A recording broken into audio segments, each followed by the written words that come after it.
네. 할렐루야. 오늘 이 새벽에도 주님 주신 특별한 은혜와 평강이 저와 여러분의 하루 가운데 함께 하시기를 주님의 이름으로 축원합니다. 영상을 통해 예비하시는 그 자리에도 같은 은혜가 흘러갈 줄로 믿습니다. 오늘 말씀의 제목은 너는 가서 마지막을 기다리라입니다. 너는 가서 마지막을 기다리라. 오늘 본문은 히데겔에서 본 마지막 환상이자 또 다니엘의 결론입니다. 오늘 본문을 구분지어 보자면 1절 말씀은 미가엘의 등장과 큰 환란입니다. 큰 군주 미가엘이 마지막 때에 하나님의 백성을 보호하러 등장한다라고 이야기합니다. 이때는 큰 환란이 일어날 때인데 개국 이래 없었던 심한 환란이라고 이야기합니다. 하지만 하나님의 책에 기록된 사람들, 즉 주의 백성들은 구원받을 것이다라고 이야기합니다. 2절과 3절은 죽은 자의 부활과 심판입니다. 땅의 티끌에서 자는 자가 깨어나는데 부활에 대한 이야기입니다. 일부는 영생에 들어가고 일부는 영원히 부끄러움을 당할 자도 있다라고 이야기합니다. 4절 말씀은 예언의 봉인입니다. 다니엘에게 이 예언을 마지막까지 봉인하라라는 명령이 주어집니다. 마지막 때가 올 때까지 이 예언을 온전히 이해하지 못하겠지만 마지막 때가 가까워지면 많은 사람들이 깨닫게 될 것이다 라고 이야기합니다.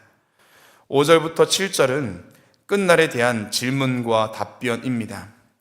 다니엘은 두 사람의 대화를 듣습니다. 한 사람이 이 일의 끝이 언제냐라고 묻고 다른 사람은 한때, 두때, 반때를 지나야 모든 일이 끝날 것이다 라고 이야기합니다. 마지막 8절부터 13절까지는 다니엘의 마지막 질문과 약속입니다. 다니엘은 앞서 사람들이 한 말을 완전히 이해하지 못하자 다시 질문을 하죠. 이때 천사는 그에게 이 예언이 마지막 때까지 봉인될 것이다 라고 이야기합니다. 마지막 때가 이르면 지혜로운 자들이 이를 깨닫게 될 것이고 끝까지 인내한 자들에게 복이 있을 것이다. 그리고 마지막 13절에 너는 가서 마지막을 기다리라 라고 이야기하며 다니엘서가 끝나게 되죠. 다니엘 12장은 마지막 때의 고난과 부활 그리고 하나님의 계획 가운데 이루어질 최후에 대해서 이야기하고 있습니다. 어떤 이들은 영광을 받으며 영생하게 될 것이고 어떤 이들은 영원한 멸망에 취하게 될 것이다. 그러나 다니엘과 함께 주의 책에 기록된 자들은 구원을 얻게 될 것이다 라고 이야기하고 있습니다. 사랑하는 여러분, 여러분에게 주어진 하루하루 어떻게 살고 계십니까? 마지막 때라고 말은 하는데 정말 오늘이 여러분에게 주어진 마지막 날인 것처럼 살고 계십니까? 아닐 겁니다. 천년 만년 살 사람처럼 대충 살 때가 있다라는 겁니다. 물론 하나님 나라에 대한 믿음이 있기 때문에 그러할 수 있겠지만 하나님께서 원하시는 삶인지를 늘 우리는 점검해 보아야 합니다. 오늘 다니엘은 끝날에 대한 이야기를 듣지만 그도 잘 알지 못한 채 끝나버립니다.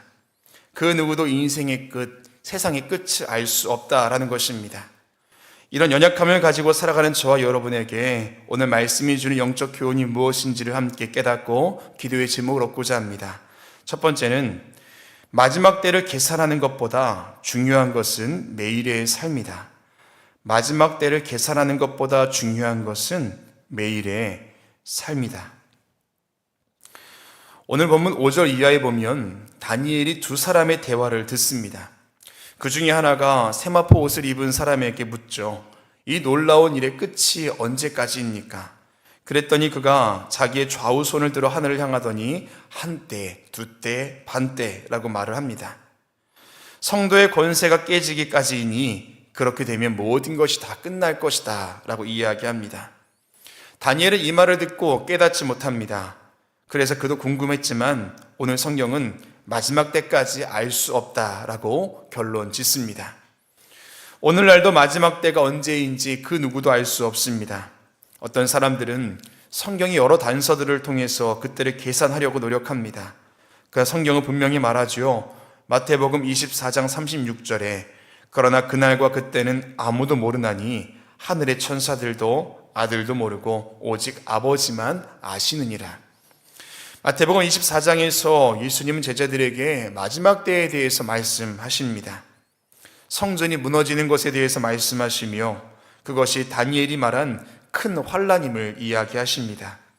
그런데 이어지는 24장의 내용에서 예수님께서 말씀하시고자 하시는 핵심이 뭐냐 하면 마태복음 24장 44절에 이러므로 너희도 준비하고 있으라.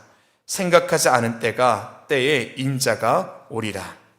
그리고 뒤에 이어서 열처녀의 비유의 말씀이 주어집니다. 아무리 마지막 때가 언제인지 알려고 노력해도 알 수가 없습니다. 오늘 본문에서도 두 개의 날짜가 주어지죠. 1290일과 1335일, 또한 8장에서는 2300일 또는 1150일이 준 말이 주어졌습니다. 그러나 숫자의 비밀은 도저히 알 수가 없습니다. 그렇다면 이보다 중요한 게 무엇일까요? 깨어 있으라라는 겁니다. 마지막 때를 계산하는 것보다 중요한 것은 깨어있는 오늘 하루, 매일의 삶이라는 것입니다. 나에게 주어진 오늘 하루를 어떻게 살 것인가? 이 물음이 더 중요한 것이고 또한 분명한 답을 가지고 있어야 한다라는 것입니다. 사랑하는 여러분, 오늘이 우리의 인생의 마지막 날인 것처럼 살되 영혼을 사모하며 오늘을 살아가는 저와 여러분 되시기를 주님의 이름으로 축원합니다. 두 번째는 마지막 갈림길에서 믿음을 선택하라입니다. 마지막 갈림길에서 믿음을 선택하라. 우리 인생은 딱 둘로 구분지어 설명할 수 있습니다. 극단적이라 할 수 있지만 분명 그렇습니다. 예수를 믿는 자와 그렇지 않는 자, 주를 의지하는 자와 주를 의지하지 않는 자. 예레미야 17장에서는 이 둘을 이렇게 설명합니다. 5절 말씀에 여호와께서 이와 같이 말씀하시느니라.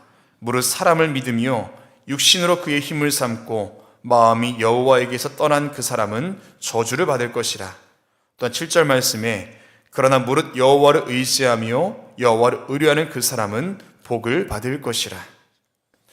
오늘 본문 서두에도 마지막 때가 되면 땅의 티끌 가운데에서 자는 자가 이제 영생을 받는 자도 있을 것이고 영원히 부끄러움을 당한 자도 있을 것이다라고 또 구분지어 이야기합니다.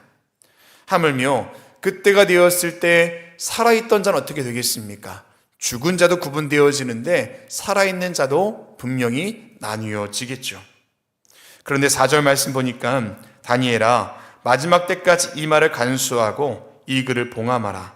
많은 사람이 빨리 왕래하며 지식이 더하리라 라고 이야기합니다. 마지막 때가 되었을 때 많은 사람이 빨리 왕래하며 지식이 더하리라 라고 말합니다. 여러분, 이 말이 의미하는 것이 무엇일까요? 오늘날처럼 문명이 발달하고 교통이 발달하고 기술이 발달해서 정보와 지식이 수없이 오고 갈 것이다라는, 그래서 더 똑똑해질 것이다라는 이야기겠습니까? 아닙니다. 마지막 때가 되면 신앙과 배교의 길을 오가는 일이 생길 것이다 라는 것입니다. 얼마나 많은 종교가 마지막을 이야기하겠습니까? 이때 필요한 것이 지혜라고 이야기합니다. 3절 말씀에 지혜 있는 자는 궁창의 빛과 같이 빛날 것이요 많은 사람을 옳은 대로 돌아오게 하는 자는 별과 같이 영원토록 빛나리라. 우리는 습관처럼 말세다 라는 말을 입에 붙이고 삽니다. 그런데 우리의 신앙은 늘 흔들리죠. 말세를 살아가고 있지만 우리 세상의 좋은 것에 우리의 마음을 빼앗기고 신앙을 빼앗길 때가 있다라는 겁니다. 여러분, 개종하는 것만이 배교가 아닙니다. 크고 작은 결정에 있어서 하나님이 아닌 다른 것을 기준으로 삼는다면 이 또한 배교입니다. 마지막 때에 많은 사람들이 왕래하며 지식을 더하여 서로의 신앙이 혼란스러워질 텐데요. 저와 여러분의 믿음의 선택은 온전하시기를 주님의 이름으로 축원합니다. 또한 3절 마지막 절에 이렇게 이야기하죠. 많은 사람을 옳은 대로 돌아오게 하는 자는 별과 같이 영원토록 빛나리라 라고 이야기합니다. 마지막 때를 살아가는 이때에 우리 교회는 총력 전도의 달을 보내고 있습니다. 사랑하는 여러분, 그때가 언제인지 알지 못하고 방황하는 수많은 이들에게 옳은 길을 가르치는 저와 여러분은 하늘의 별과 같이 빛나게 될 줄로 믿습니다. 그 믿음 가지고 마지막을 살아가는 저와 여러분 되시기를 주님의 이름으로 축원합니다. 마지막 세 번째는 신실함으로 그때를 기다리라입니다. 신실함으로 그때를 기다리라. 오늘 예수님께서 이 땅에 오신다면, 예를 들어서 오늘 이따 1시간 뒤에 예수님 오신다면 여러분 두려우십니까? 아니면 설레이십니까? 우리는 늘 종말론적인 신앙을 가지고 삶을 살아야 합니다.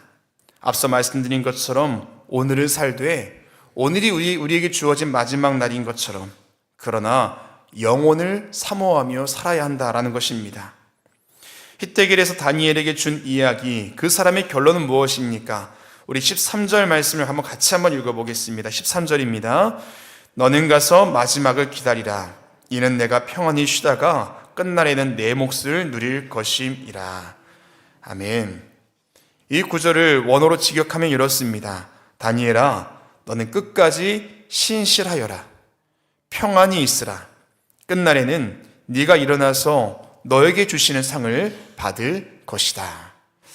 이 결론의 말씀은 저와 여러분에게 주시는 말씀인 줄로 믿습니다. 시대적인 변화는 있어도 변함없는 믿음을 가지고, 처음 주님 만났을 때의 설레임과 기쁨을 가지고 한결같이 살아가는 것, 주님이 당장 오신다고 해도 전혀 당황스럽지 않고 버선발로 주님을 맞이할 수 있는 그런 신앙이 저와 여러분 가운데 있어야 할 줄로 믿습니다. 그 믿음으로 마지막 때를 살아가는 저와 여러분 되시기를 주님의 이름으로 축원합니다. 기도하겠습니다.